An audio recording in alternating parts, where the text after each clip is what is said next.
welcome to another Donuts video.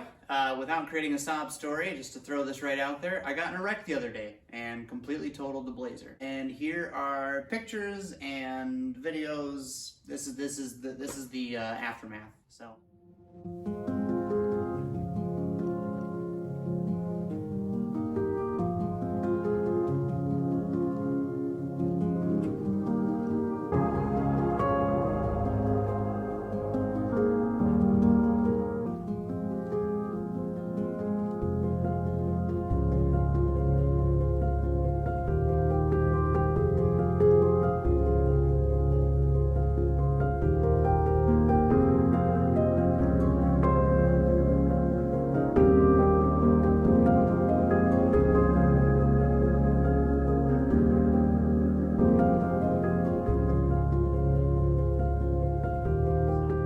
Basically, I was in a 15-car pileup, coming out of some S-curves. A van spun out, the car in front of me freaked out, slammed the brakes, and I had a semi on this side and a cement median on this side, and there was nothing I could do. So I kind of got stuck in one of those wrong place, wrong time scenarios. I normally feel like I'm pretty good at getting out of situations like that. I have gotten out of situations like that, but I was completely boxed in. So there was really nothing I could do. I came out okay, no major injuries. I'm really sore, but other than that, I'm okay. My wife and daughter weren't with me, which is kind of like the most important part, and obviously the fact that I'm still here. So the Blazer can be replaced, vehicles can always be replaced, people cannot. So being said, this is the replacement. I did not expect to be driving the 2.0 anytime soon. In fact, you guys probably don't even know about the 2.0. I picked up a 1997 Volkswagen Jetta, because Das Auto. I was intrigued by it. It's something I really wanted for like 4 days, so I ended up getting one. And it didn't run good at all. It had a lot of issues. I've addressed a lot of those issues already, being in the tight pinch that I'm in, the fact that we only have the Volkswagen Golf, the TDI, Das Auto, but I need this running so I can get it back to and from work, obviously. So I'm gonna take you through kind of what I've done, maybe a little bit about the car. Yeah, I don't know much about it, but I'm learning a lot, that's for sure. All right, so the first thing I did was I put a new alternator on there because the old one was giving about 11 volts, give or take. So needed a new alternator. We got the $57 special EverStart battery over here. And I put a new air filter in because the old one was blacker than my diesel's exhaust. Other than that, I haven't done a whole lot to it so far. I do not know the condition of the timing belt. I cannot see any kind of date on there. I'm gonna assume the worst and say it probably hasn't been done in since 150,000 miles, which technically, if it was done at 150, it should be okay right now. Brakes are non-existent. This specific model comes with 0 gauges.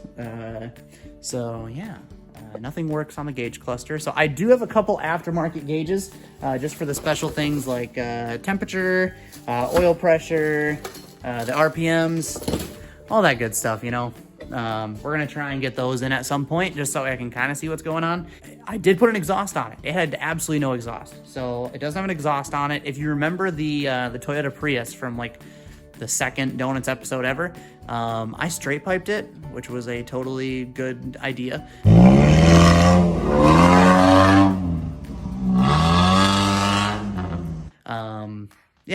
Yeah, it was. But anyways, I do have the resonator from that. I just had it up in the attic, so I pulled that down and I welded that in. So it does have pretty much a straight pipe with a resonator, and that's about it. So it's still loud as everything, but we've got an exhaust on it at least. So I'm gonna change the oil. We're gonna do that. Hot chocolate, anybody? Well, that went from bad to worse. So I'm assuming the head gasket is going on this car.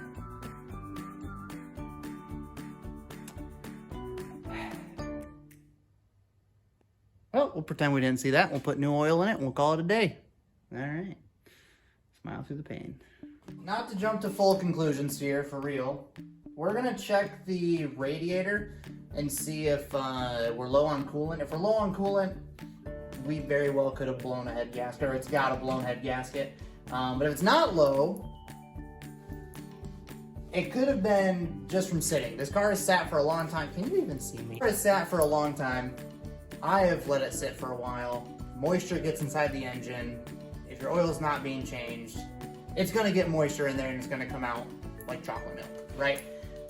we're gonna hope for the best. We're gonna pop this plastic off because you can't get to the radiator if you don't. And we're gonna test that out. Oh, just rounded that one off. Oh, just rounded that one off. Oh, just rounded that one off. Okay, cool. Well, this is going great. Oh, hey, okay. Oh, don't need that anymore. What? Where even is the radiator? You can't even get to the radiator. Checked. Looks good. They put this oil filter in such a good place. I mean, it's so good I can't get to it. Prime guard. All right. We're gonna do much better than that with a Wix. Wix. Only the best for this little old time bomb. Oh, help me. Get down there. That wouldn't be fun, would it? Oh, come on. Bring it, bring it, bring it. Oh, got it.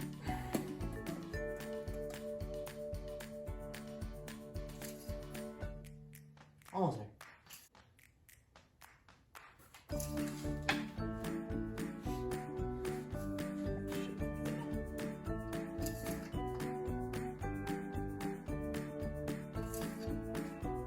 There it is, cleanest oil it's ever gonna see. I'm gonna give her a little tune. Bearings. Now she's probably only got about a quarter tank of gas in her, so. Now she's got a half tank.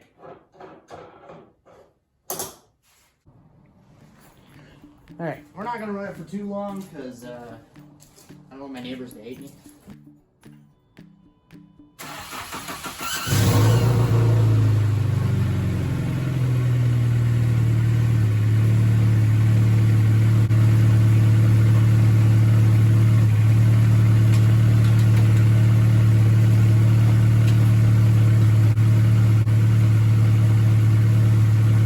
Something I'm going to do right now is find the key to the car.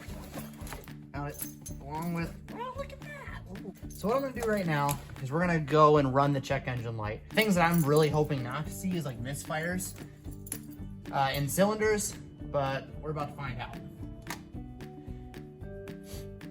We got ourselves an auxiliary mode. Looks like there's 6 codes. All right, system 2 lean. Basically what it means when it's running lean is the air to fuel mixture is bad. So that could be MAF sensor, O2 sensors, or the injectors. O2 sensor, again, O2 sensors. Oh, there's our mass airflow. So like I said, looking at the check engine light, there wasn't anything too worrisome. Other than the fact that, like we said, the engine's running lean, so it's not getting the fuel that it needs, which again can be bad fuel injectors. It could be the mass airflow sensor isn't correct, which there was a code for the mass airflow. Oxygen sensors are non-existent on this car. That could be a reason. Being said, getting yourself one of these check engine little contraptions is really nice. I bought this one for 40 bucks off of Amazon. I'll link this one in the description. It works great for any car with OBD2, which I believe is 96 plus. So, love these things. They're super awesome. Now, when you're working with Volkswagen and Audi, German companies, there is another company that makes something like this that's a million times better. It's called Vagcom. Schmidt has one. We've used it before on the Golf. I mean, it tells you everything, anything and everything about your car while it's running. It will tell you the problem. That's basically the best way I can describe it. So it's one of these, but on many steroids, too many steroids. So I don't hear any misfires in the engine, so I wasn't surprised that we didn't see a misfire pop up on there. But just the running lean and the O2 sensors and the mass airflow sensor does not concern me at all. The most concerning thing was that oil. Coolant levels weren't super low on this car. I'm hoping that best case scenario, it's literally the car just sat for a long time and collected a lot of moisture.